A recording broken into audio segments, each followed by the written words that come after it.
नाव में क्या लदा है? तो बनिया क्या बोला कि महाराज आपको दक्षिणा लेने की इच्छा है, मेरे नाव में लता पत्र मसाला गरी छुहारा लदा है। जबकि राजा के यहां से आया था हीरा सोना चांदी जवाहिरात देकर के भगवान ने राजा ने भेजा था। झूठ क्या बोला कि मेरे नाव में लता पत्र मसाला गरी छुहारा है। ये झूठ बोल गया। वो झूठ बोला। भगवान बोले कि जो तू कह रहा है वही हो जाए। तुरंत बदल गया भैया, क्षण भर भी समय नहीं लगा। लता पत्र का मसाला गरी छुहारा बन गया। लगा बनिया हाय बाप करके रोने। अभी भगवान से झूठ बोलोगे तो क्या होगा? यही होगा। अब उसके दामाद जी ने बोला उन्हीं के पास जाओगे तो कुछ कल्याण हो सकता है। वह उसी स्थान पर गया और बाबा से क्षमा मांगा। बाबा ने सब कुछ वापस कर दिया और वह भगवान का जयकारा लगाता हुआ अपने नदी के निकट पहुंचा। जब नगर में उसके पत्नी को पता लगा कि बनिया अपने दामाद के साथ बहुत सारा धन लेकर आया है, वह तत्काल पूजा कर रही थी, पूजा छोड़ दी और चली गई। लाखों लोग लाखों गालियां भगवान को और पंडित जी को रोज देते हैं, ठीक है ना। भगवान का कुछ बिगड़ता है? अब पंडित जी भी वहीं के वहीं रहते हैं, कुछ नहीं बिगड़ता है। नहीं ज्यादा कुछ बनता तो बिगड़ता तो कुछ भी नहीं है। बोलो वृंदावन बिहारी लाल की। टाइम पे रोटी दाल भगवान दे देते हैं, सबको देते हैं। हमारा भी ठीका वही लिए हैं, हमको भी देते हैं नहीं तो। लेकिन भगवान के प्रसाद का और भगवान के भक्त का जो अपमान करता है, भगवान उसके लिए दुनिया छोटा बना देते हैं। कैसे? वह बनिया की बेटी प्रसाद छोड़कर चली गई। प्रसाद का मतलब क्या होता है? प्र का मतलब प्रभु, स का मतलब साक्षात और द का मतलब दर्शन। जिसमें साक्षात हरि के दर्शन हो जाए वो प्रसाद है, ठीक है। तो अभी आप लोग केला फल मिठाई लेके आए हो तो लोग बोलेंगे कि सरदार जी लेके जा रहे हैं कि क्या लेके जा रहे हैं? केला। अभी इधर से लेके जाओगे रिटर्न गिफ्ट में तो क्या बोलेंगे कि सत्यनारायण बाबा के प्रसादी लेके आओ तरण। हमारे भोजपुरी में यही बोला जाएगा। आप लोग ये बोलोगे कि सत्यनारायण भगवान का प्रसाद लेके आ रहे हैं। नाम चेंज हुआ कि नहीं हुआ भाई? तो 2 घंटा बैठने से मिठाई और फल का नाम चेंज हो जाता है। तो भगवान का नाम जीवन भर लेते रहोगे, जीवन बदलेगा नहीं क्या? बोलो वृंदावन बिहारी लाल की। तो राम नाम भजते रहो, अपना काम करते रहो, काम कभी खराब नहीं होगा। जो जपेगा राम का नाम उसके बन जाएंगे बिगड़े काम। बोलो श्री सीता राम। तो बनिया की बेटी गई, उसके पति की नाव जल में डूब गई। लगे सब रोने।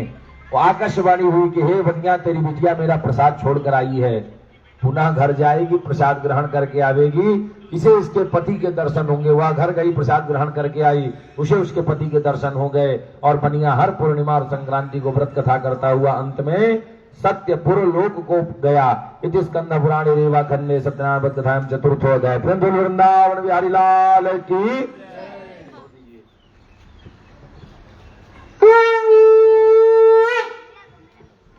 अरे भैया आप लोग को बोला जा रहा है छोड़ो, लंबा हाथ बढ़ा के छोड़ रहे हो। अभी पीछे वाले भी छोड़ने लगे तो वही लोग का अभिषेक कर देंगे। उन लोग को छोड़ने दो, सामने बैठे आप इसमें छोड़ो, बाद में वही चढ़ेगा।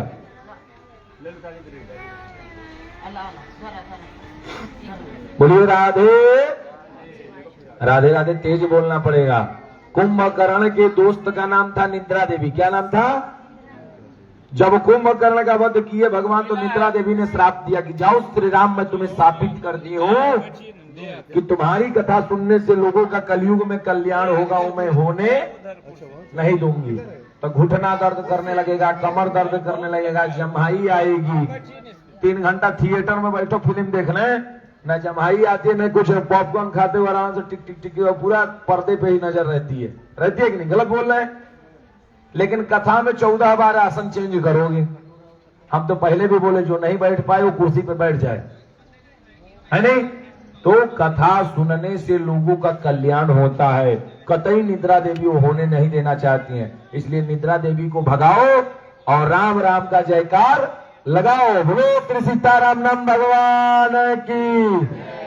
ठाकुर जी की कृपा हुई और तुंगध्वज अपने राज्य में नया नया राजा बना था। अभी देखो, जिसको कभी पैसा मिला ना हो और इकट्ठा पैसा मिल जाए तो पागल हो जाता है। बात सही है कि नहीं? नयका नयका बंगला बना लेगा, बड़की बड़की गाड़ी खरीद लेगा, कुल पैसा खत्म, फिर से भिखारी बन जाएगा। बोलो वृंदावन बिहारी लाल की। तो नया नया राजा बना था राजा तुंगध्वज। जंगल में शिकार खेलने गया, कुछ गोप वाले भगवान की सेवा कर रहे थे। घमंड बस कि मैं राजा हूं, इनका छुआ पानी नहीं पीना चाहिए, ऐसा विचार करके ना तो उनके पास गया, ना भगवान की सेवा किया, और प्रसाद दिए उसको भी तिरस्कृत कर दिया महाराज, जिसकी वजह से महान दुख को होगा। वह घर आया तो उसको उसका ही घर नहीं मिल रहा था। कैसे दिग्भ्रमित कर दिए भगवान उसको, महीनों तक घूमता रहा। कोई साधु मिले तो उनसे पूछा तो बोले कि हे राजन, तुमने प्रसाद का और भक्त का बहुत बड़ा अपमान किया है। कहे महाराज कैसे ठीक होगा? कहे जहां आपसे अपमान हुआ है वहीं जाकर इसका सुधार आप कर सकते हो। भगवान की अद्भुत कृपा हुई महाराज, वह उसी स्थान पर गए, भगवान की कथा किए। तत्पश्चात उनको खोया हुआ उनकी सब सामग्री उन्हें वापस मिल गई। देखिए, अगर जो आपका धन से नुकसान होता है तो कतई दुखी मत होइएगा, ठीक है। एक ब्राह्मण का वचन है, जिसका धन से नुकसान होता है बहुत कुछ सिखा के जाता है, ठीक है ना। कभी खो जाए, अभी आप लोग का तो पता नहीं, मेरा तो पता नहीं कितने लाख गए हैं। बोलो वृंदावन बिहारी लाल की। इधर से लेके आते हैं, इधर कोई रोने लगता है, पंडित जी है नहीं है, ले जा राधे राधे, तेरे भाग्य का है, दे दिया तो बहुत बढ़िया, और नहीं दिया तो गोविंदाय नमो नमः। अपना तो जानते हैं कि अपने साथ जगन्नाथ है, तो किसी बात की चिंता करने की आवश्यकता। कि सिर पर रख दिया जब हाथ तो किस बात की चिंता, सिर पर रख दिया जब हाथ तो किस बात की चिंता, न खाने की न पीने की न मरने की न जीने की। बोलिए आप लोग भी, न खाने की न पीने की न मरने की न जीने की, सिर पर रख दिया जब हाथ तो किस बात की चिंता। तो देखिए, आपके सिर पे सीताराम जी का, हमारे राघव जी का हाथ आप समझते हो, तो किसी प्रकार की चिंता मत करो, ठीक है। सब टेंशन हनुमान जी को दे दो। हनुमान जी महाराज चुटकी बजाते सब सॉल्यूशन खोल देते हैं सभी प्रॉब्लमों का। समस्या बनी है तो समाधान भी अवश्य ही है, इसमें कोई संशय नहीं है। राजा तुंगध्वज की समस्या हट गई महाराज। सूत जी बोले 5 अध्याय की कथा सुना दिया, और क्या सुनाऊं? कहीं इस कथा के प्रभाव से क्या मिला? तो भारत में सबसे पहले नगरी कौन सी बनी है?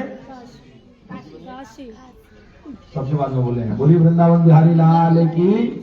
बगल में बैठ के कथा नहीं सुन रहे हैं, आधा ध्यान बच्चे में, आधा पति देव के पास। बोलो वृंदावन बिहारी लाल की। तो अब काशी में जो पंडित जी रहते थे उनका नाम क्या नाम? कौन सा? बोलिए। देखो भूल गए सब लोग, बताओ क्या कथा सुनते हो आप लोग? सतानंद, ठीक है। जो सदैव आनंद में विचरण करे, भगवान की कथा का ऐसा प्रभाव हुआ महाराज कि दूसरे जन्म में सुदामा नामक ब्राह्मण बना और भगवान की सेवा कर वैकुंठ पद का अधिकारी बना। हम नहीं मानते कि स्वर्ग है, नर्क है या नहीं है। जीते जी जिंदगी यहीं पर स्वर्ग और नर्क की अनुभूति होगी, इसमें कोई संशय। जब सुख मिले तो स्वर्ग और दुख मिले तो नरक है, तो सब यहीं पर है। जैसा कर्म करोगे वैसा फल देगा भगवान, यही है गीता का ज्ञान, ठीक है ना। भगवान की कृपा हुई और लकड़हारा भीलों का राजा महाराज वो बना, जो रामचंद्र की सेवा कर वैकुंठ पद का अधिकारी बना। राजा उल्का मुख महाराज दशरथ हुए, जो रंगनाथ की पूजा कर वैकुंठ पद के अधिकारी बन गए। साधु बनिया जो अत्यंत कंजूस था महाराज, दूसरे जन्म में भगवान की कथा के प्रभाव से अत्यंत महादानी राजा मोरक ध्वज के रूप में प्रकट हुआ और अपने पुत्र का दान कर वैकुंठ पद का अधिकारी बना। और ये अपना राजा तुंगध्वज स्वयं भाव मनु हुए, जो शत्रुपा के साथ मिलकर सृष्टि संरचना में संलग्नित हो वैकुंठ पद के अधिकारी बने। कहे महाराज इस कथा को सुनने से क्या होता है?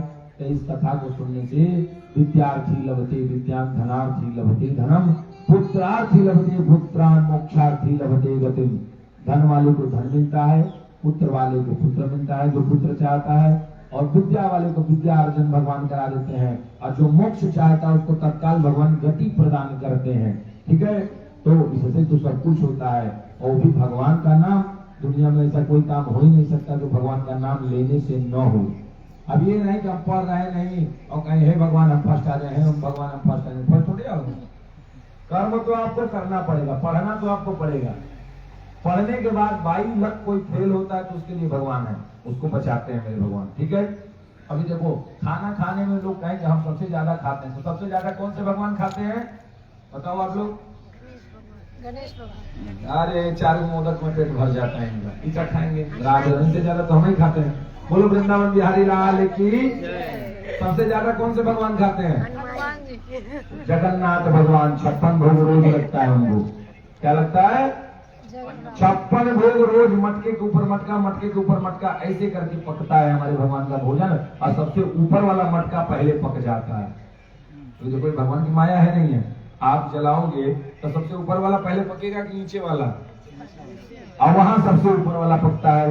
तो खाने में जगन्नाथ, मर्यादा में श्री राम, चोरी में श्री कृष्ण। श्री कृष्ण। ये देखो ये सब बरोबर जानते हैं। सबसे बड़े चित्त चोर हमारे भगवान कृष्ण है, तत्काल काम कर देते हैं। यहाँ से एक बार होके गुजर जाए भगवान, अगर जो कोई माई का लाल ऐसा नहीं जो कहे कि मन लग रहा है, तो डायरेक्ट उनके पीछे पीछे सब भागेंगे। और जिस बच्चे के पीछे पीछे लोग भागते हैं समझ लो उसमें कृष्ण की छाया है। बोलो वृंदावन बिहारी लाल की। सबसे बड़ा चोर कृष्ण जी। तपस्या में बद्री नारायण भगवान जो चारों धामों में आता है। और सोने में कहते कि हमको बहुत ज्यादा नींद आती है, तो कौन से भगवान सबसे ज्यादा सोते हैं मालूम है आप लोग को? विष्णु भगवान। विष्णु भगवान सो जाएंगे तो कम हो जाएगा सबका। सबसे ज्यादा कौन भगवान सोते हैं बताओ? नहीं मालूम ना? अब यही कहते हो कि मालूम है। अब ये तो मैं कूदोगे तो कोई भी आपके भगवान की बुराई करके चला जाएगा, आप सुनना पड़ेगा आपको। क्या कर लोगे? शास्त्रों में दिया गया कि जो आपके भगवान की बुराई करे उसकी गर्दन तुरंत काट दो, इसमें कोई दोष नहीं लगता है।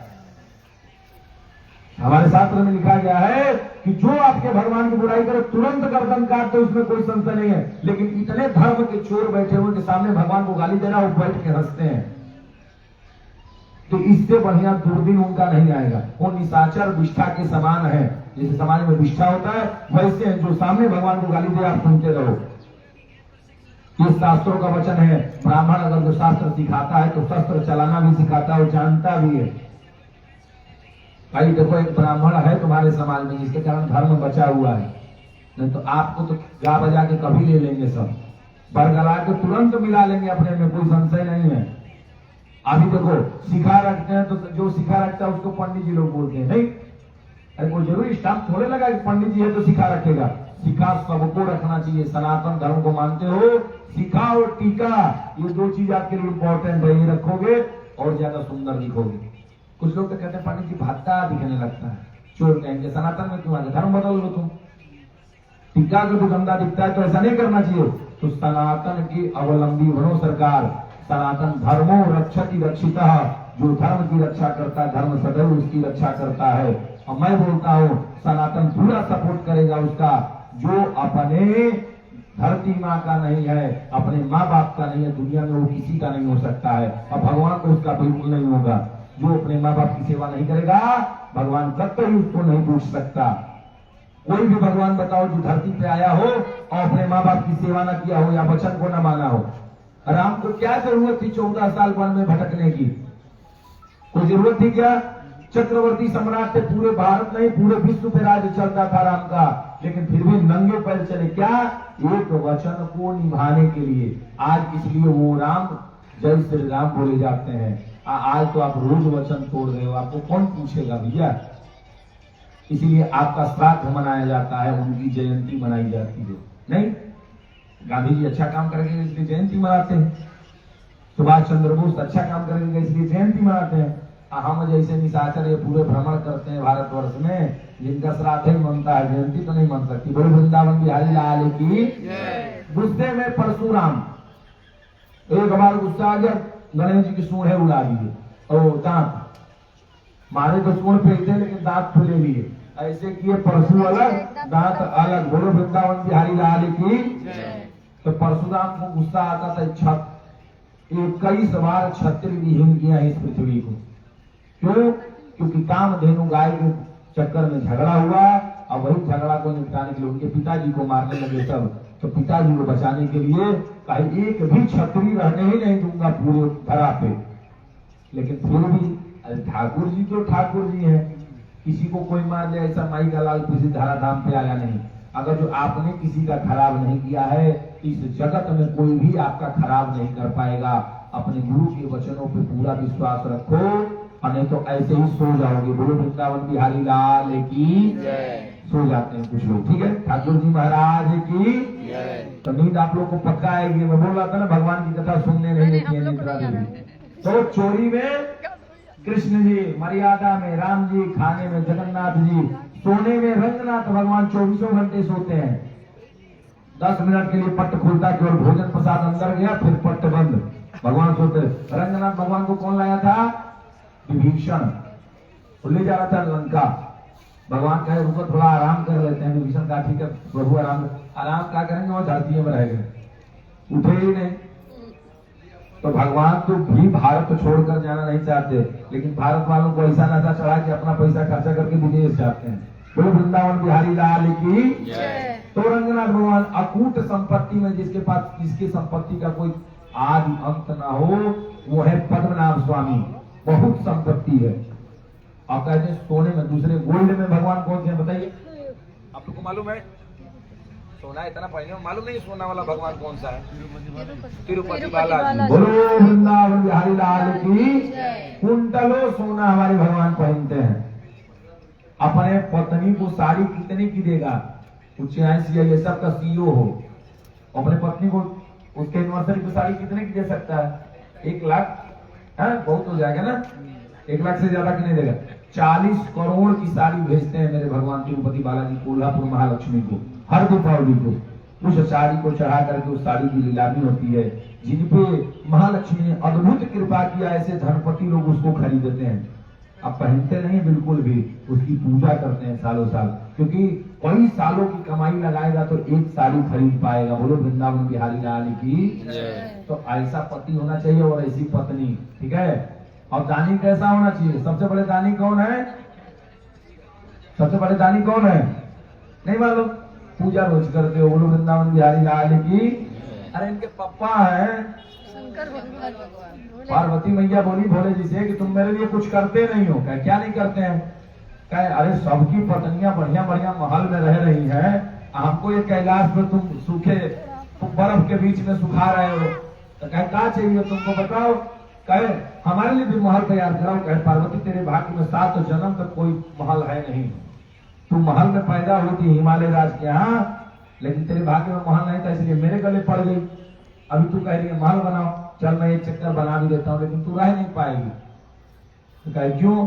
कहे चल दिखाता हूँ। वो धरती पे लेके निकले माँ पार्वती को दिखाने के लिए।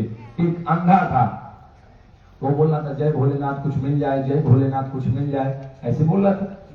तो बोले पार्वती बोलेंगे देखो तुम मेरे साथ भी छल कर रहे हो और इस अंधे के साथ भी। कहे क्यों? कहे तुम्हारा ही नाम जप रहा है, तुम इसको कुछ दे नहीं सकते। तो मैं दे तो बहुत कुछ सकता हूँ, लेकिन इसके भी ललाट में होना चाहिए कि मिल जाए। कहा ठीक है तुम दे के दिखाओ। क्या बोले? बोलिए भाई, पीछे से बोलेंगे तब ना कथा होगी। क्या बोले? कि मैं दे तो बहुत सकता हूँ, लेकिन उसके भाग्य में होना चाहिए। तो उसके भाग्य में है नहीं। कहे तुम देव तो देखेंगे इसके भाग्य में है कि नहीं है। भोला बाबा यूं किए और सोने से भरा हुआ पूरा गोनी बोरा उसके सामने गिर गया कुछ दूर पे। सामने गिराएंगे तो संशय होगा ना, सामने गिराएंगे तो संशय होगा। तो बोले कि अरे बाप रे बाप, ये तो बहुत गड़बड़ हो रहा है, कैसे क्या किया जाए? तो ठीक करने के लिए बाबा ने सोने का गोनी रखा और वो कुछ दूर आगे गया। कहा देखो आंख खोल के तो बहुत मांग लिया, अब ऐसा करता हूँ आंख बंद करके मांगता हूँ, हो सकता है कुछ मिल जाए। आंख बंद करके जाने लगा, जो उस बोरी को वो लांघा, फिर कहा आंख बंद करने से भी कुछ नहीं मिलता, आंख खोल के मांगता हूँ। तो अगर जो आपके भाग्य में नहीं होगा तो आके भी चला जाएगा। वही पार्वती कहते देख पार्वती भाग्य तेरा ऐसा ही है। क्या मैं कुछ नहीं मानती हूँ, देना है तो महल बना के दिखाओ, अन्यथा आज से कट्टी समझते हो ना? कट्टी पट्टी तो समझते हो। पार्वती मैया बोली शिव जी से कि आज से कट्टी। बोलो वृंदावन बिहारी लाल की। तो बाबा बोले कि कट्टी वट्टी मत कर, मैं तेरे को महल बना देता हूँ। विश्वकर्मा को बुलाए, कहे रात ही रात में ऐसा महल तैयार करो जो पूरे विश्व में ना हो, क्योंकि मेरी देवी जी को चाहिए, अपने मन से मांगी है तो ऐसा चीज दूंगा जो पूरा विश्व याद रखे। विश्वकर्मा बोले कि अब कौन सा याद करें, एक बार तो द्वारिका बना दी, अभी तक पछता रहे हैं, अभी दोबारा फिर कह रहे हैं कुछ बनाओ। रातों रात लंका का निर्माण कर दिए। बहुत सुंदर सुवर्णमयी नगरी थी। तो कहे महाराज इतना बढ़िया नगरी है तो इससे बढ़िया ब्राह्मण भी तो आना चाहिए। क्या आना चाहिए? पंडित जी भी वैसे ही होने चाहिए ना, एकदम दिग्गज। तो उस समय तो दिग्गज ब्राह्मण थे महर्षि विश्रवा। कौन थे? विश्रवा, जिनके पुत्र रावण थे। ठीक है, विश्रवा को बुलाया गया। रावण उस समय का प्रकांड विद्वान, जो बोलो वो मुंह पे जिह्वा पे याद रहता था। ये एकदम खूब धूमधाम से 1 महीने तक पूरा वास्तु का पूजा चला। और इतना बड़ा महल था कि एक बार में हो ही न पाता। 547 वेदियों का निर्माण हुआ। हर एक द्वार में भी तो मानोगे तो भी ज्यादा जाएंगी। ठीक है, और खूब वेदी का निर्माण हुआ, खूब पूजा पाठ होने लगा, सभी ब्राह्मण वेद पाठ करने लगे। अंतिम में जब पूर्णाहुति हुई हवन की, तो बाबा ने कहा पंडितों दक्षिणा में क्या चाहिए? विश्रवा के कान में जाकर रावण ने मंत्र मार दिया। क्या? अरे बाबा जंगल जंगल भटकते रहते हैं, भूत भवन भोलेनाथ सरकार, इनको महल क्या करेंगे लेके? कहो कि महल ही दे दो। बाबा मन में कहे कि हाँ बेटा तुमने तो जुगाड़ कर दिया, अब भगवती का सामना करो। डायरेक्ट विश्रवा तो कह नहीं पाए, बाबा जान गए। क्या ठीक है, मैं संकल्प करता हूँ कि ये सुवर्णमयी नगरी लंका मैं तुमको दान करता हूँ। तो उतना दान क्यों करेगा? तो करे जाना चाहिए जी, है? और रहेला सबका भी, पैसा भगवान सबके देना। समझ में आ रहा है क्या? पैसा सबको दिए रहते भगवान, दान किसी किसी से होता है, सबसे नहीं होता है। ये अंदर कलेजा होना चाहिए। अभी सोचेगा कि इसको दे दूंगा तो मेरा खत्म हो जाएगा, तो गया, उसका दान भी नहीं हुआ। अगर जो ऐसा सोचते तो तिरुपति बालाजी में दान होता, विठल रखवाई में दान होता, कोल्हापुर महालक्ष्मी माई में दान होता। दान देने से सदैव आपका विकास होता है, आपका वर्धन होता है, आपका बढ़ोतरी होता है, घटेगा कभी नहीं। और नहीं तो कभी अंदाजने के लिए कुछ ज्यादा दान करके देख लेना, अगर जो घट जाएगा तो पूरा हमारे द्वारा वापस होता है, रिफंड वाला है। बोलो वृंदावन बिहारी लाल की, पूरा गारंटी पेपर के साथ है। ठीक है ना? 40G के अंतर्गत IT भी छूटेगा। बोलो वृंदावन बिहारी लाल की। ठाकुर जी की कृपा है और परमात्मा की कृपा से देखिए, धन का अलग जगह व्यवधान में खर्च होने से बढ़िया है कि किसी मंदिर के निर्माण में, किसी के बालिका के विवाह में, जो अपना व्यक्ति अपने बालिका का विवाह न कर पाता हो, आपको भगवान ने दिया है, उसका हेल्प करो और उसकी शादी करा दो। उससे बढ़िया दान कुछ होता नहीं। ठीक है ना? अब कहोगे कि गरीबों को कपड़ा बांट के आए, वो भी तो दान है। वो कतई दान नहीं है, वो आपके दया का पात्र बन गया, आपने उसको दया करके खिलाया। दया और दान में बहुत का फर्क है मेरे बंधुओं, इस बात को समझो। अन्यथा दान दान समझते रहोगे और दया करके गोविंदाय नमो नमः हो जाओगे। एक बार क्या हुआ कि सदगुरु प्रिज्म वाले एक बाबा को पकड़े। किसको पकड़े? कथा बहुत अच्छा करते थे बाबा जी। तो बोले कि बाबा हमारे यहाँ कथा सुना दोगे क्या? कहे हाँ सुनाऊंगा ना। क्या बोले? अरे कहाँ जाओगे भाई?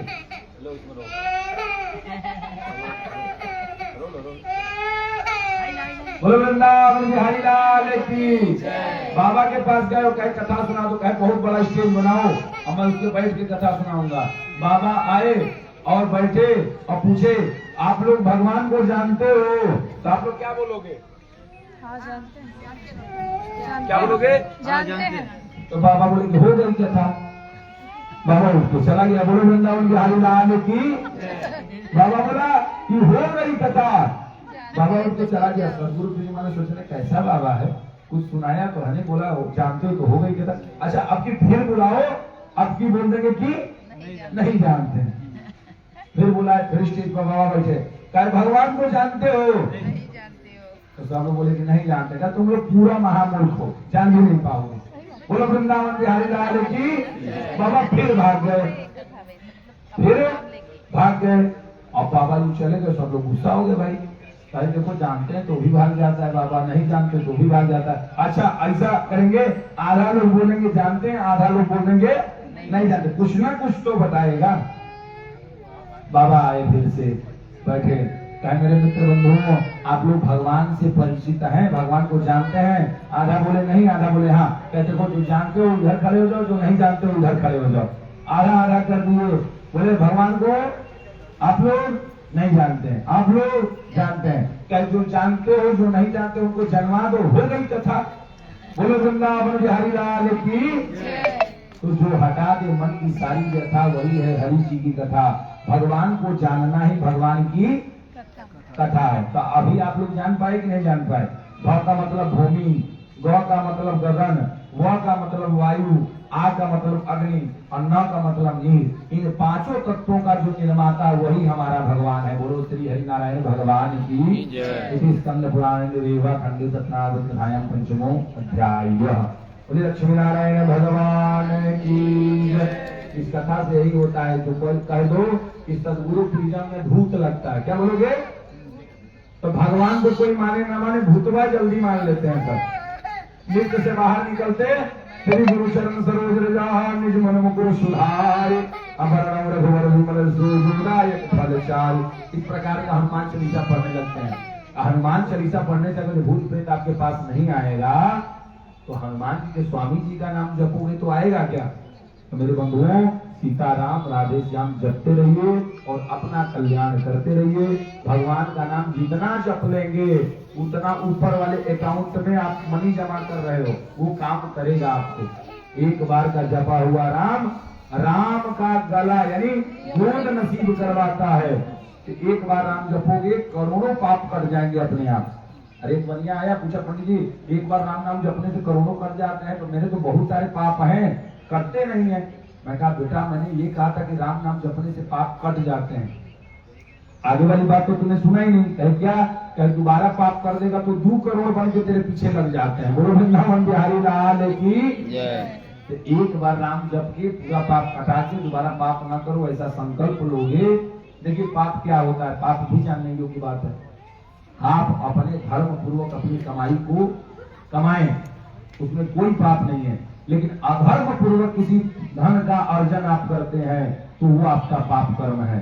और जितनी पत्नियां हैं पूरा बिल्कुल सेफ हैं, उनको कोई पाप नहीं लगता। क्यों? पति अगर जो अकेले धर्म का काम कर लेगा तो आधा उसके पत्नी के अकाउंट में चला जाएगा। पहले भी बताए थे ना। क्यों? क्योंकि धर्म पत्नी है। अब पाप का काम अगर जो पति करेगा तो अकेले ही भुगतान करेगा। क्यों? क्योंकि वो तो धर्म पत्नी है, पाप पत्नी थोड़े है। इसलिए सदैव भगवान महालक्ष्मी उन लोग को बचा लेती हैं। बोलो लक्ष्मी नारायण भगवान की। चलिए कथा हो गई संपन्न। राधे राधे करिए। श्रीमन नारायण।